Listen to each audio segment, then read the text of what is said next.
एक दुखद घटना रायपुरवा में रिपोर्ट हुई थी, जिसमें एक 17 वर्षीय बच्चे के अपहरण किए जाने की सूचना परिजनों ने दी और बताया कि एक पत्र उनके यहाँ एक व्यक्ति स्कूटी से आया था और मुंह पे कपड़े बांधे हुए था, वो एक पत्र देकर गया है। हम लोगों ने तुरंत घटना का इन्वेस्टिगेशन स्टार्ट किया और हमारी पूरी टीम, हम सभी सीनियर ऑफिसर घटनास्थल पर थे।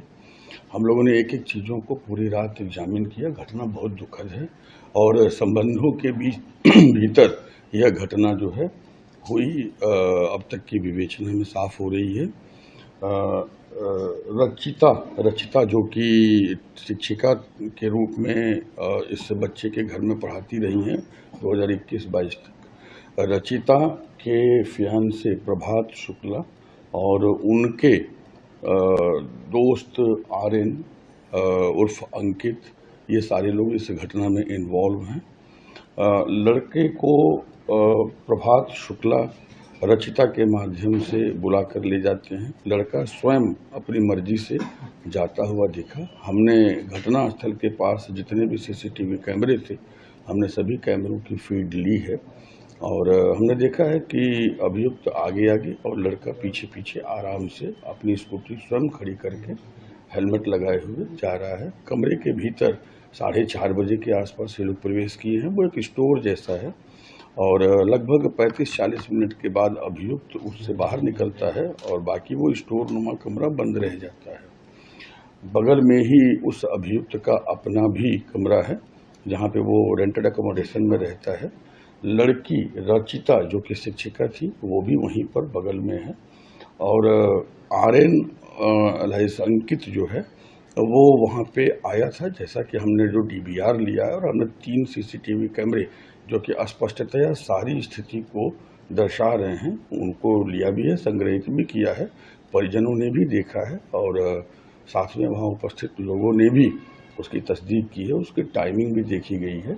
लगभग 35-40 मिनट आने के बाद अभियुक्त उस कमरे में रहा है। उसके बाद उस कमरे में जाता हुआ कोई नहीं दिख रहा है, ऐसा प्रतीत हो रहा है सीसीटीवी फुटेजेज से। और प्रथम दृष्टया जो फॉरेंसिक टीम का परीक्षण दल वहां गया था, उससे कि लगभग 4:30 बजे से लेकर के 5:15 के बीच में यह घटना कारित की गई है।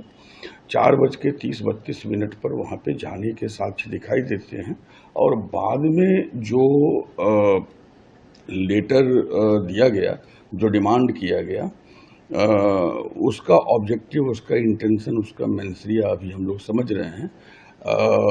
अब तक की विवेचना में ऐसा लगता है कि ये मिसगाइड करने के लिए किया गया था, लेकिन it's too early to go with the conclusion.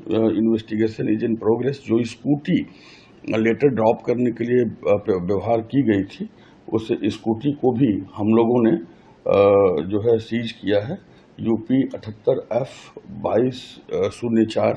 लेकिन ये भी एक तथ्य दिखाई दिया है कि इन लोगों ने F को E किया था और F को E करने के लिए उन लोगों ने गम, लोशन और कुछ चीज़ों को चिपका करके किया था, जिसके भी सिम्टम्स उस स्कूटी पे हैं। और कैमरे में जो पिक्चर कैद हुई है, उससे स्कूटी की फटी हुई सीट, स्कूटी का पूरा डिस्क्रिप्शन मैच करता है। जहाँ पे जो डिजीज है, जो बच्चा जिसकी मृत्यु हुई है, उस बच्चे का स्कूटी खड़ा किया गया था, वहाँ पर भी सीसीटीवी फुटेजेज है, उन कैमरों की फीड भी ली गई है और वहाँ भी ये चीज़ दिखाई दे रहा है कि घटना स्थल पर घटना के बाद अपने रूम में जाकर अभियुक्त ने अपने कपड़े बदले हैं, सफ़ेद शर्ट पहना है। उसी सफ़ेद शर्ट में वह बच्चे की स्कूटी को अन्य स्थान पर ड्रॉप करता हुआ भी दिखा।